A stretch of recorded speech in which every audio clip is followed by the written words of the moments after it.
बिस्मिल्लाहिर्रहमानिर्रहीम। अस्सलाम वालेकुम डियर स्टूडेंट्स, मैं हूं आपका बायोलॉजी इंस्ट्रक्टर उबैदुर रहमान बेग। बच्चों, हम चैप्टर 3 में थर्ड एसएलओ का नॉलेज जो है वो कंटिन्यू किए हुए हैं, जिसमें हम अपने सेल में मौजूद डिफरेंट ऑर्गेनल्स के स्ट्रक्चर और फंक्शन को स्टडी कर रहे हैं। आपकी जो नाइन्थ है, न्यू करिकुलम में इस चीज का ख्याल रखा गया है कि नाइन्थ के टॉपिक्स ग्रेड 11 के टॉपिक से रिलेट करने चाहिए। तो आप नाइन्थ में जो चीज पढ़ रहे हो, ये आपकी बेस बनाई जा रही है। इसी चीज को आप देखोगे, इसका एक्सटेंडेड वर्जन आपको मिलेगा 11 में, जिसमें आप थोड़ा डिटेल पढ़ोगे, एप्लीकेशन बेस हो जाएगी चीज, और वो डायरेक्ट आपको एमडी कैट के करीब ले जाएगी। तो आप लोगों ने अभी से इन चीजों पे अपनी कमांड जो है वो ज्यादा रखनी है। मैं आपको साथ साथ कुछ चीजें एक्स्ट्रा भी बताऊंगा ताकि आप चेस एकेडमी के स्टूडेंट बाकी स्टूडेंट से डिस्टिंग्विश कर सको। ठीक हो गया। प्लास्टिड्स बेसिक्स हमें मालूम है, बेसिक ग्रेड्स में हम पढ़े हुए हैं कि ये आपके पास प्लांट्स और एल्गी सेल्स में होते हैं, और उसकी वजह ये है, हमें इतना मालूम है कि ये वो स्ट्रक्चर्स हैं जो फोटोसिंथेसिस के साथ लिंक करेंगे। तो इसका मतलब है ये उन्हीं ऑर्गेनिज्म में होंगे जिनमें फोटोसिंथेसिस होती है। प्लांट तक का हमें आइडिया था, माइट बी एल्गी आपके लिए न्यू हो। ये आपके पास प्लांट से हट के कुछ ऑर्गेनिजम्स हैं जिनमें फोटोसिंथेसिस की एबिलिटी होती है। ठीक है, हमने आगे ने पढ़ना है डिटेल से हर एक किंगडम को।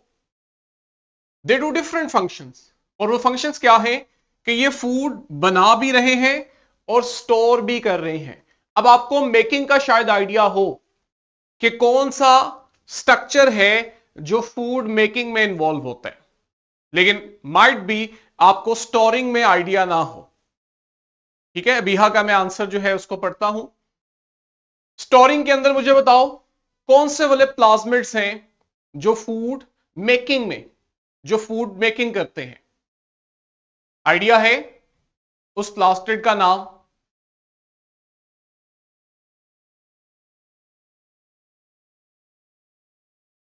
ठीक है, स्टोरिंग में भी है। अभी इनको हम क्लासिफाई करते हैं तो फिर देखते हैं। ये देखो, प्लास्टिड जो हैं इनके कलर्स वेरी करते हैं। ठीक है, और हम इन्हें इनके स्ट्रक्चर और इनके काम की बुनियाद पे तीन टाइप्स में क्लासिफाई करते हैं। अब आपने देखना है, पहले जो प्लास्टिड की कैटेगरी है ये आपके पास क्लोरोप्लास्ट है। अब क्लोरोप्लास्ट जो है वो आपके पास, अगर हम डायग्राम को देखें, एक ओवल शेप स्ट्रक्चर है जिसमें दो लेयर्स होती हैं। एक हमारे पास आउटर लेयर है और दूसरी इनर लेयर है। ठीक हो गया। अब जैसे आपके पास माइटोकॉन्ड्रिया था, न्यूक्लियस था, बिल्कुल वैसे ही यहां पे क्लोरोप्लास्ट है। ये तीन आपके सेल के ऑर्गेनल्स हैं जो डबल मेम्ब्रेन है, और ये जो डबल मेम्ब्रेन्स होती हैं इनमें हमेशा आपको स्पेस मिलेगी। ये डायरेक्ट यूं इस तरह से लिंक नहीं होती, इनमें एक ओपनिंग होती है और उसकी अपनी एक सिग्निफिकेंस है। यहां जो इंटर मेम्ब्रेन स्पेस है, इसके बाद नीचे है इनर मेम्ब्रेन। और जरा अगर आप डायग्राम को देखो, अब आप लोग क्लोरोप्लास्ट के अंदर एंटर हो गए। जब आप क्लोरोप्लास्ट के अंदर एंटर होगे ना, तो ये देखो आपको यहां पे एक लिक्विड पोर्शन मिलेगा जिसे हम स्ट्रोमा कहते हैं। ये लफ्ज याद होना चाहिए। ये वही चीज है जैसे आपके पास माइटोकॉन्ड्रिया में माइटोकॉन्ड्रियल मैट्रिक्स था, न्यूक्लियस के अंदर न्यूक्लियोप्लाज्म था। यहां जो लिक्विड पोर्शन है उसे आप स्ट्रोमा बोल रहे हो।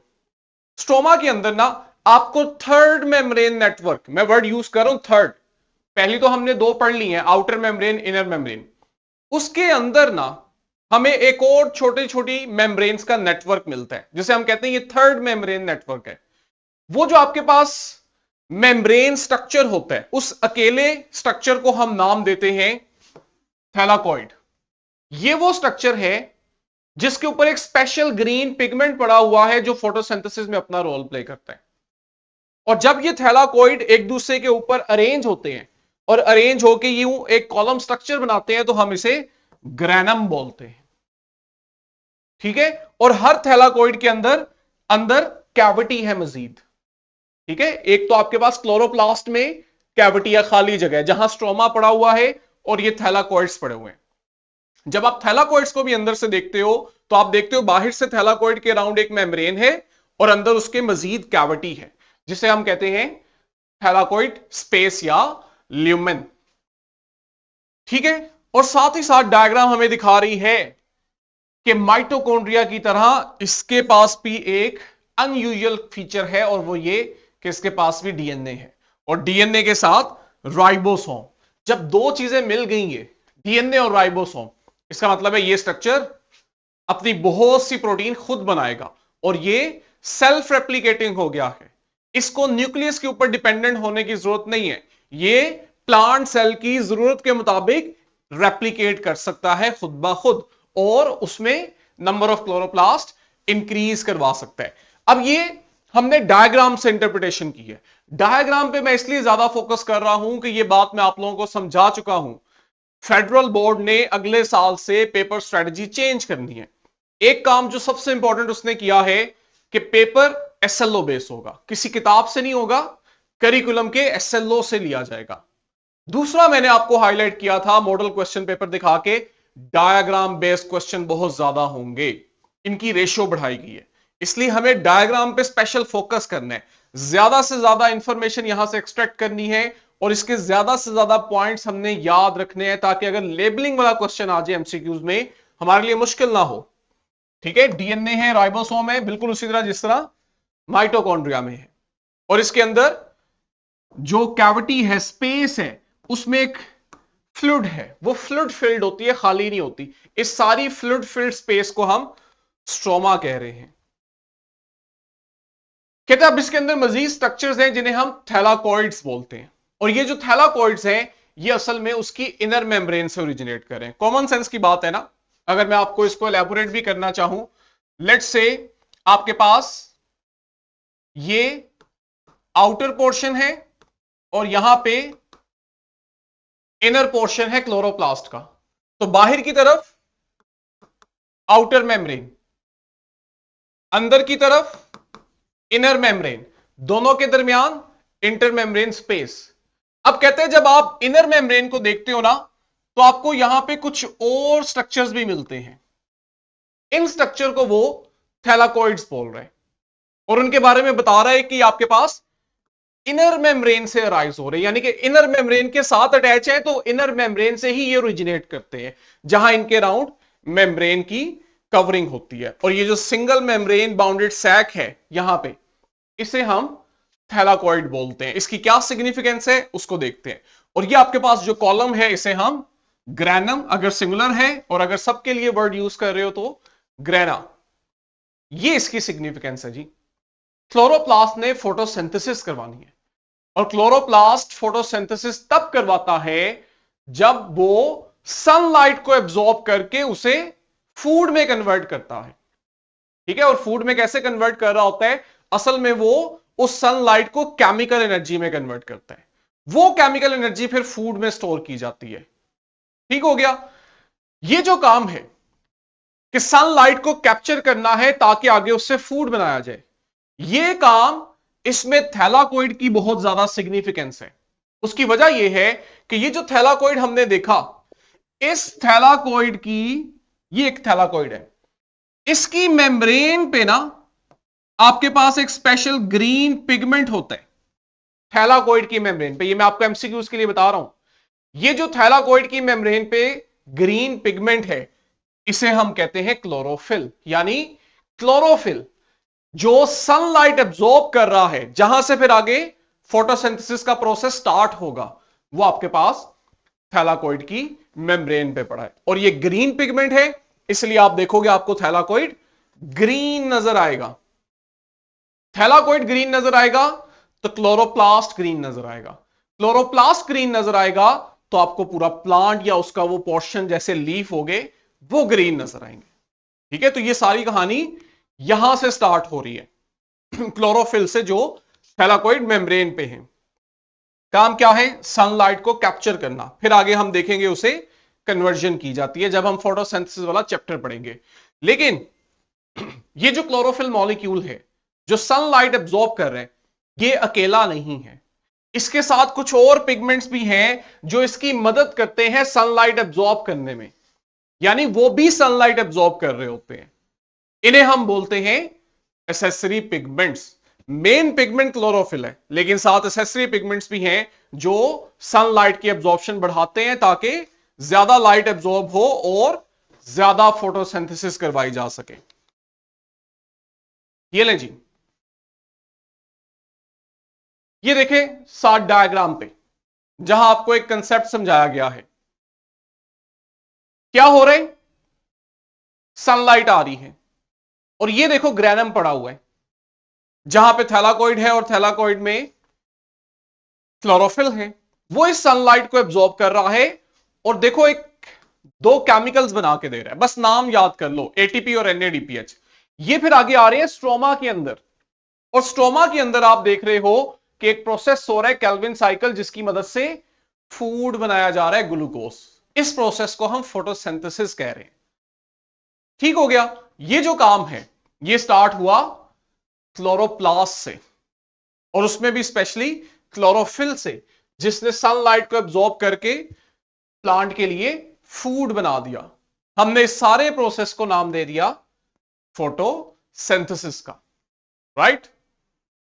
सेकेंड टाइप ऑफ प्लास्टिड, हम टाइप पढ़ रहे हैं ना, मेन हमने पढ़ ली है क्लोरोप्लास्ट, लेकिन एक और टाइप भी है और वो है क्रोमोप्लास्ट। हम सब ये चीज ऑब्जर्व करते हैं ना कि आपके पास जहां प्लांट में नुमाया कलर ग्रीन है, वहीं आपके पास प्लांट्स में कुछ पार्ट्स ऐसे भी हैं जहां ग्रीन से हट के कलर होता है। अब यह कौन कौन से पार्ट्स हैं जिनका कलर ग्रीन नहीं होता?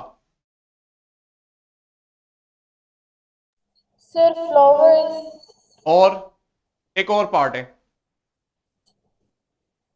फ्रूट्स। नहीं, रूट्स को आप कह सकते हो, दिखने में तो वो ब्राउन कलर की है लेकिन काइंड ऑफ कलर लेस कह लो। एक और पार्ट है, सीड्स। क्या चीज? सीड्स? सीड्स नहीं, सीड्स किस में होती हैं?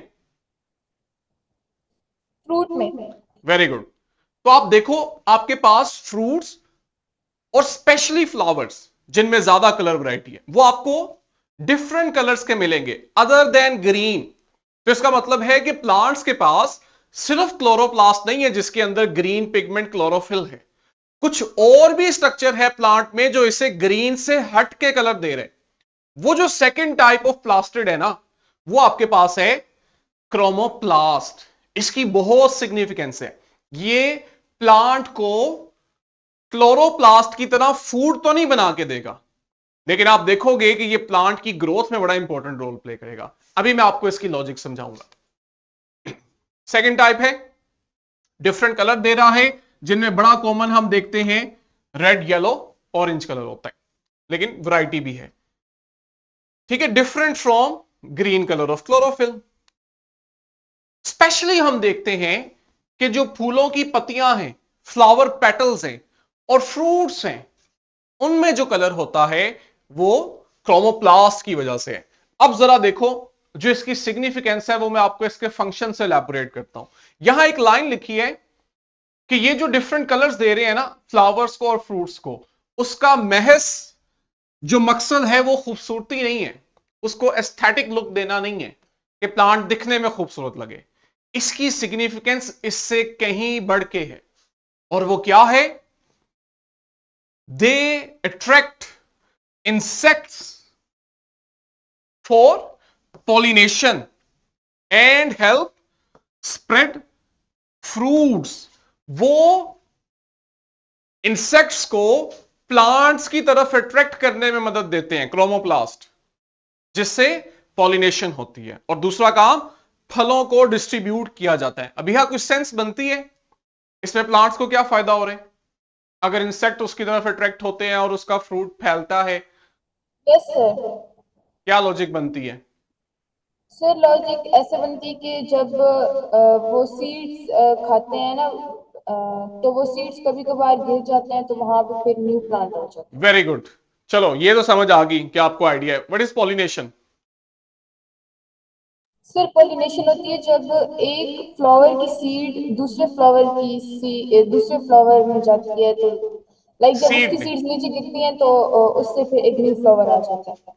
नहीं, इतना आपको आइडिया है कि इसमें असल में एक से दूसरे प्लांट तक कुछ ट्रांसफर हो रहा है, वो क्या है वो आपको क्लियर नहीं है, वो आपको मैं अब समझाता हूं, फिर आपको आइडिया होगा कि अल्लाह ताला की कुदरत कैसी जबरदस्त है। आपके पास है फ्लावर, और उसका जो पेटल है ना वो एक बड़ा अट्रैक्टिव कलर दे रहा है, हमें तो वो एक अलग लुक दे ही रहा है खूबसूरती की, लेकिन जो इंसेक्ट्स है ना वो इसकी तरफ अट्रैक्ट होते हैं। उसकी अट्रैक्शन की वजह यह होती है कि फ्लावर में एक लिक्विड प्रोड्यूस हो रहा होता है जिसे हम नेक्टर कहते हैं। ये पॉइंट अंडरलाइन कर लो, ये जो नेक्टर है ना ये स्वीट इन टेस्ट होता है, इसमें शुगर होती है। ये जो इंसेक्ट है ना ये असल में फ्लावर्स की तरफ इसकी लालच में अट्रैक्ट होते हैं कि इन्हें वहां से नेक्टर मिलेगा। शहद की मक्खी बड़ी एक कॉमन एग्जांपल है। ये फ्लावर टू फ्लावर एक दिन में बेशुमार फ्लावर्स तक जाती है सिर्फ उनका नेक्टर ड्रिंक करने, सक करने, और उससे फिर वो आगे शहद बनाते हैं। तो ये उनका एक फूड है, फूड सोर्स है। इस फूड सोर्स की तरफ अट्रैक्ट करने में ना ये उनके कलरफुल फ्लावर जो है ना वो मदद दे रहे हैं। अब इसमें फायदा क्या हो रहा है इंसेक्ट का, कि वो आ रहा है और नेक्टर सक कर रहा है। प्लांट को क्या फायदा है, प्लांट ने अपने फ्लावर्स को इतना अट्रैक्टिव बनाया है कि ज्यादा से ज्यादा इंसेक्ट इसकी तरफ आए और यहां से नेक्टर को ब्रिंग करें। इसमें फायदा प्लांट का यह होता है कि जब वो इंसेक्ट आके फ्लावर पे लैंड करता है ना तो फ्लावर प्लांट्स के अंदर रिप्रोडक्टिव स्ट्रक्चर है। इसके ऊपर अगर तो मेल फ्लावर है तो मेल गैमीट्स होंगे, अगर फीमेल फ्लावर है तो फीमेल गैमीट्स होंगे, और अगर उसमें दोनों रिप्रोडक्टिव स्ट्रक्चर्स हैं तो दोनों तरह के गैमीट्स होंगे। अब होता यह है कि रिप्रोडक्शन तब होती है जब मेल गैमीट फीमेल तक जाता है और फर्टिलाइज करता है। ऐसा ही है। अब ये एक इंसेक्ट आ गया और ये एक फ्लावर के ऊपर बैठा, इसने वहां नेक्टर सक किया। अब वहां पे लट से हम कहते हैं वो मेल गैमीट्स मौजूद हैं। ये जो मेल गैमीट्स है ना ये बहुत माइक्रोस्कोपिक स्ट्रक्चर्स हैं, ये बहुत छोटे छोटे स्ट्रक्चर हैं। जब एक इंसेक्ट फ्लावर पे लैंड करके नेक्टर सक कर रहा होगा उसकी बॉडी पे हजारों की तादाद में ये मेल गैमीट्स गिर जाएंगे, ड्रॉप कर जाएंगे। माइक्रोस्कोपिक स्ट्रक्चर है, कोई इतना बड़ा स्ट्रक्चर तो नहीं है। होगा क्या, इस इंसेक्ट का किसी एक प्लांट से जो नेक्टर इसने सक किया इससे गुजारा नहीं है, इसे मल्टीपल प्लांट्स से या फ्लावर से नेक्टर सक करना है। ये इंसेक्ट जब एक प्लांट के फ्लावर से दूसरे प्लांट के फ्लावर पे जाएगा तो इसकी बॉडी पे वो मेल गैमीट्स भी तो हैं जो साथ साथ ट्रांसफर हो रहे हैं। जब ये दूसरे प्लांट पे लैंड करेगा तो वहां ऐन मुमकिन है और ऐसा होता है कि बहुत से गैमीट्स उस फ्लावर पे ड्रॉप कर जाते हैं। अब आप इमेजिन करो कि नेक्स्ट फ्लावर पे जहां इंसेक्ट लैंड किया वहां फीमेल गैमीट भी थे, तो क्या होगा, इंसेक्ट की बॉडी से मेल गैमीट्स वहां लैंड करेंगे और वहां पे उनकी फर्टिलाइजेशन के चांसेस बढ़ जाएंगे। जब उनमें फर्टिलाइजेशन होगी तो वहां सीड जनरेट होगा जिसमें एम्ब्रियो होगा। ये वही एम्ब्रियो है जो इन्वायरमेंट अगर इसके हक में होगा तो ये ग्रो करके एक नया प्लांट बना देगा। तो देखो इंसेक्ट्स को तो फायदा हुआ लेकिन प्लांट्स को भी फायदा हुआ कि नहीं, और उस चीज को इनिशिएट किस चीज ने किया, ये जो फ्लावर्स के इतने कलर्स हैं और ये आ रहे हैं क्रोमोप्लास्ट की वजह से। अब सीड बन गए, सीड के अंदर एम्ब्रियो है और वो वेट कर रहा है कि उसको जमीन में बोया जाए या उसको सूटेबल एनवायरनमेंट मिला जाए ताकि वो ग्रो करके नया प्लांट बनाए। सीड कैसे अट्रैक्ट होंगे या स्प्रेड होंगे, आप देखोगे कि सीड जिस फ्रूट में है उस फ्रूट के अंदर भी कई कलर्स हैं। वो कलर अब कई तरह के बर्ड्स को अट्रैक्ट करेंगे, एनिमल्स को अट्रैक्ट करेंगे। वो जो बर्ड्स और एनिमल्स हैं जब वो वहां से फ्रूट को अपने नेस्ट तक, घोंसलों तक लेकर जाएंगे और वहां जाके उस फ्रूट को खाएंगे, सीड तो मोस्टली नहीं खाएंगे, तो वो सीड वहां ड्रॉप कर देंगे। तो देखो एक जगह से फ्रूट दूसरी जगह जब ट्रांसफर हुआ तो असल में उसके अंदर सीड ट्रांसफर हुए, और वो सीड जब वहां ड्रॉप होंगे जैसे इन्वायरमेंट उन्हें सूटेबल मिलेगा वो ग्रो करके नया प्लांट बना देंगे। तो ये सारा प्रोसेस जो था, जहां पे आपने पहले देखा पॉलिनेशन हुई, ये जो इंसेक्ट के थ्रू मेल गैमीट ट्रांसफर हुआ इसे हम कहते हैं पॉलिनेशन, और इंसेक्ट को कह रहे हैं पॉलिनेटर। और फाइनली फिर आपने देखा फ्रूट की मदद से सीड्स को डिस्पर्स किया गया। अल्टीमेटली सारे प्रोसेस में प्लांट्स की ग्रोथ बढ़ी है और इसमें बहुत इंपॉर्टेंट रोल क्रोमोप्लास्ट ने किया है। ये पॉइंट क्लियर हुए, ये बहुत इंपॉर्टेंट कंसेप्ट है। थर्ड आपके पास कैटेगरी है जी ल्यूकोप्लास्ट की। ये भी प्लास्टिड की टाइप्स हैं। अब ओवरऑल अगर हम देखें तो हमने जो जमीन से ऊपर प्लांट का हिस्सा है वो हम देख चुके हैं, या वो ग्रीन है या किसी और कलर का है। लेकिन जब आप अंडरग्राउंड आते हो रूट्स में, वहां इस तरह के कलर्स नहीं होते। वहां फिर आप देखते हो एक और थर्ड टाइप होती है प्लास्टिड की, विच इज ल्यूकोप्लास्ट। ल्यूकोप्लास्ट जो है, इसका वर्ड ग्रीक वर्ड से निकला है जिसके मतलब है सफेद, यानी कलरलेस। इसमें कोई कलरफुल पिगमेंट नहीं है। यही वजह है कि ये कलरलेस होने की वजह से ये वाला जो प्लास्टिड है ये फोटोसिंथेसिस में रोल प्ले नहीं करता, क्योंकि फोटोसिंथेसिस के लिए क्रोमोप्लास्ट और उसमें क्लोरोफिल का होना जरूरी है। ये फिर आपको कहां मिलता है? ये आपको रूट्स और सीड्स में मिलता है। अब ये कलर तो नहीं दे रहा, ना फोटोसिंथेसिस कर रहा है, ना क्रोमोप्लास्ट की तरह उन्हें अट्रैक्टिव बना रहा है कि उनकी तरफ इंसेक्ट्स और बर्ड्स आए। ये क्या करेगा? इसका काम है कि फोटोसिंथेसिस के दौरान क्रोमोप्लास्ट की वजह से जो फूड बना है उसे स्टोर करना। और उसे किस शक्ल में स्टोर किया जाता है? स्टार्च की शक्ल में, फैट की शक्ल में, प्रोटीन्स की शक्ल में। मोस्टली आप देखते हो इन दो फॉर्म्स के अंदर फूड को ज्यादा स्टोर किया जाता है, ठीक है, स्पेशली रूट्स और सीड्स के अंदर। तो ये डायरेक्ट ना फोटोसिंथेसिस करवा रहा है, ना ही उसको रिप्रोड्यूस करने में हेल्प कर रहे हैं। लेकिन बहुत इंपॉर्टेंट काम जो ये कर रहा है कि प्लांट को फूड स्टोर करके दे रहा है कि जब भी प्लांट के अंदर फूड की डेफिशिएंसी हो तो वो ल्यूकोप्लास्ट के अंदर स्टोर फूड को इस्तेमाल में ला सके। या फिर आप देखते हो सीड्स, ये मैं आपको सिग्निफिकेंस समझा रहा हूं कि सीड्स के अंदर ल्यूकोप्लास्ट ने फूड स्टोर करके उसे दे दिया। अब जब सीड ने ग्रो करना है तो उस वक्त उसमें फोटोसिंथेसिस नहीं हो रही, वो अपना फूड खुद नहीं बना सकता, तो उसे फिर ल्यूकोप्लास्ट के अंदर जो स्टोर फूड है वो प्रोवाइड किया जाएगा ताकि सीड के अंदर एम्ब्रियो ग्रो करे और बेबी प्लांट ग्रो करे, ताकि बाद में वो फिर अपनी फोटोसिंथेसिस से खुद फूड बनाए। लेकिन शुरू में उसे ल्यूकोप्लास्ट के अंदर स्टोर फूड जो है ये प्रोवाइड किया जाएगा। ठीक है, वही बात कि फोटोसिंथेसिस में डायरेक्ट हेल्प तो नहीं कर रही, लेकिन जो प्लांट्स हैं उन्हें एनर्जी प्रोवाइड करने में बड़ा इंपॉर्टेंट रोल है, और वो एनर्जी इसलिए प्रोवाइड कर रहे हैं क्योंकि इनमें फूड स्टोर है। ठीक हो गया। यहां पे आपके पास जो प्लास्टिड वाला ऑर्गेनल है ये कंप्लीट हो चुका है। एनिमेशन की तरफ चलते हैं। एनिमेशन के थ्रू इस चीज को विजुलाइज करते हैं।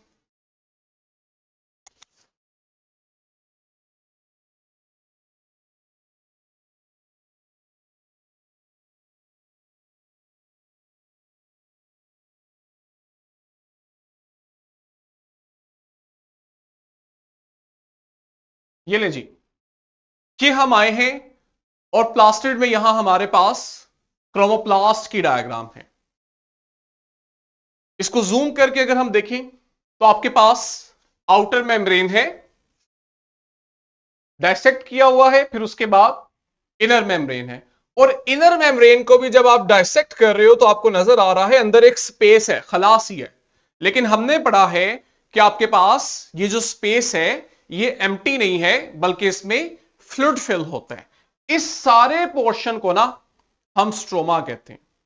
बिल्कुल ऐसे ही जैसे सेल में साइटोप्लाज्म पढ़ा, न्यूक्लियस में न्यूक्लियोप्लाज्म पढ़ा, हमने माइटोकॉन्ड्रिया में माइटोकॉन्ड्रियल मैट्रिक्स को पढ़ा। साथ ही हम देखते हैं कि अंदर की तरफ हमें एक और मेम्ब्रेन का नेटवर्क मिलता है। ये जो मेम्ब्रेन नेटवर्क है इसे हम थैलाकोइड का नाम दे रहे हैं। ठीक है, ये जो थैलाकोइड है ये जब कंबाइन कर रही है तो हम इसे ग्रैनम बोल रहे हैं। और अगर आप इसको डायसेक्ट करके देखो तो आपको नजर आएगा कि आपके पास हर थैलाकोइड के अंदर भी कैविटी है, स्पेस है। ये स्पेस मैं क्यों हाईलाइट कर रहा हूं? कुछ है ना मेरे माइंड में जो मैं आपको बार बार ये चीजें बता रहा हूं। हम आगे जब पढ़ेंगे ना फोटोसिंथेसिस डिटेल में और फिर रेस्पिरेशन के दौरान एटीपी फॉर्मेशन, आपको तब इस चीज का याद आएगा, समझ आएगी कि हां हमने पीछे पढ़ा था, सर ने बताया था कि अंदर एक स्पेस है, स्पेशल एम्फोसिस दिया था। दूसरी सिग्निफिकेंट बात जो आपको बोर्ड में एमसीक्यूज के लिए याद रखनी है वो ये, असल में जो थैलाकोइड की मेम्ब्रेन है ना, इस मेम्ब्रेन के ऊपर आपको वो ग्रीन पिगमेंट मिलेगा जो सनलाइट एब्जॉर्ब कर रहे हैं, विच इज क्लोरोफिल। यहां उसने वो पर्पल कलर के डॉट्स दिखा दिए, असल में हाईलाइट ये करना चाह रहे कि ये मेम्ब्रेन है जहां से लाइट, सनलाइट एब्जॉर्ब होगी और आपके पास फोटोसिंथेसिस का प्रोसेस इनिशिएट करेगा। और जरा गौर से देखो, आपके पास ये जो ग्रैनम है ये भी एक दूसरे के साथ लिंक है। ऐसे जूम करें कि ग्रैनम भी एक दूसरे के साथ लिंक है। इस पोर्शन को आप फर्स्ट ईयर में इसका नाम पढ़ोगे, अभी से लिख लो, लैमेला भी बोलते हैं और इंटरग्रैनम भी बोलते हैं। तो ये सारा आपके पास एक नेटवर्क सा बना हुआ है अंदर। और यहीं आप देखोगे कि स्ट्रोमा के अंदर आपको डीएनए और राइबोसोम भी मिलेंगे। चले जी, वापस आते हैं स्लाइड पे। आगे हमने वैक्यूल और साइटोस्केलेटन, ये दो पार्ट्स पढ़ने हैं। ये दो हमारे स्ट्रक्चर रह गए हैं जहां पे हम देखेंगे कि हमारा ये एसएलओ कवर होगा। अब चूंकि क्लास का टाइम हो रहा है तो मैं स्टार्ट नहीं करवा रहा, हम इसको कल इंशाल्लाह यहीं से स्टार्ट करेंगे। अभी ज्यादा से ज्यादा ये कर लेते हैं कि 1-2 मिनट में हम वर्कशीट के ऊपर टाइम देते हैं। जी अभी हाँ। सर अभी ये जो हमने साइट क्लोरोप्लास्ट की जो डायग्राम पढ़ी है उसमें ना हमारी यहाँ बुक में एक और लेवल की हुए ल्यूमेन, तो उसका क्या रोल होता है? ल्यूमेन कहां किया हुआ है उसने? थैलाकोइड के अंदर। यस सर, तो मैं अभी थायराकोइड की ल्यूमेन किया है। तो मैं यही तो समझा के गया हूं, भूल गई हो कि जो थैलाकोइड है उसके अंदर भी कैविटी है। कल भी बोला था ये वर्ड, इसको हम थैलाकोइड स्पेस या थैलाकोइड ल्यूमेन बोलते हैं। जब मैंने आपको चैप्टर स्टार्ट करवाया है ये टॉपिक, तो वहां मैंने बकायदा दिखाया था थैलाकोइड स्पेस लिखा था, और उसकी जगह मैंने बोला था कि हम इसे थैलाकोइड ल्यूमेन भी बोलते हैं। ल्यूमेन जो है ना, बायो में इसका जहां भी ये वर्ड आप देखोगे अक्सर यूज होगा, इसका मतलब स्पेस होता है, कैविटी होता है। ठीक है। अभी भी एंड पे मैंने दोबारा समझाया कि थैलाकोइड्स में कैविटी है, स्पेस है, ल्यूमेन है, इसकी अपनी सिग्निफिकेंस है। और कुछ? बस सर। चलो, अभी अभी पढ़े ना, ये वर्कशीट है, इसको आप लेबलिंग करोगे, क्वेश्चन तो करोगे ही करोगे। ये रहा आपके पास एक वेन डायग्राम का क्वेश्चन जिसमें आपसे सिमिलैरिटीज पूछी जा रही हैं। कहते हैं कि आपने सर्कल की लेफ्ट साइड पे ना क्लोरोप्लास्ट के कैरेक्टरिस्टिक बताने हैं, और आपने राइट साइड पे क्रोमोप्लास्ट के कैरेक्टरिस्टिक बताने हैं, और बीच में दोनों के कॉमन शेयर। इसको जूम करें, अभी आप पढ़ना है, एक आधे मिनट में ही बस हम इसको करते हैं। और आपने बताना है कि कौन सी लिस्ट ऑफ फीचर जो है वो क्रोमोप्लास्ट की है, क्लोरोप्लास्ट की, और कौन सी कॉमन है। एक एक आइडेंटिफाई करके मुझे बता दो ताकि हम अपनी वीडियो को एंड करें। Do not participate in photosynthesis, हाँ जी, क्रोमोप्लास्ट। क्रोमोप्लास्ट हो गया। ठीक है। तीसरा देखो, have thylakoids arranged in stacks called grana, क्या हो गया? क्लोरोप्लास्ट, इजी है। तीसरा आप मुझे बताओगे, इनमें से सर्च करके मुझे बताओ कौन से वाला फीचर है जो दोनों का कॉमन है, जल्दी से। Type of plastid found in plant cell. Very good. और देखो, have a double membrane structure. Very good. और इन दोनों के दरमियान found in non green parts of plants, flower, fruits, leaves, ये क्या चीज है? क्रोमो बिल्कुल ठीक कह रही हो, ठीक कह रही हो, क्रोमो प्लास्ट। क्रोमोप्लास्ट। लास्ट वाला देख लो बस अब, help in storing pigments that give plants their distinctive colour, ये क्या है? क्रोमोप्लास्ट। क्यों? दोनों क्यों नहीं हो सकते? ये सर दोनों होंगे क्योंकि क्लोरोप्लास्ट उसको ग्रीन कलर देता है और क्रोमोप्लास्ट होता है वो फ्लावर्स और फ्रूट्स को देखो ना, डिफरेंट मैंने डिफरेंट। फिक्स तो नहीं ना किया, मैंने बस कहा है कि कोई एक स्ट्रक्चर है जो पिगमेंट्स रखता है और उसकी वजह से प्लांट में कलर होते हैं, तो वो तो दोनों का काम है। देखो, यस। वर्कशीट को मैं इंटरेक्टिव बनाता जा रहा हूं ताकि आपकी ब्रेन स्टॉर्मिंग हो, और इसी दौरान जब आप स्टेटमेंट्स पढ़ो तो आपके पास बुक की लाइंस याद होना शुरू हो जाए। इसको साथ साथ डेली बेस पे करो, जितना पढ़ लिया उसकी वर्कशीट और क्वेश्चन बैंक अटेम्प्ट कर ली। इंशाल्लाह हम लोग कल इस नॉलेज को एंड करेंगे। तब तक के लिए बच्चों, अल्लाह हाफिज।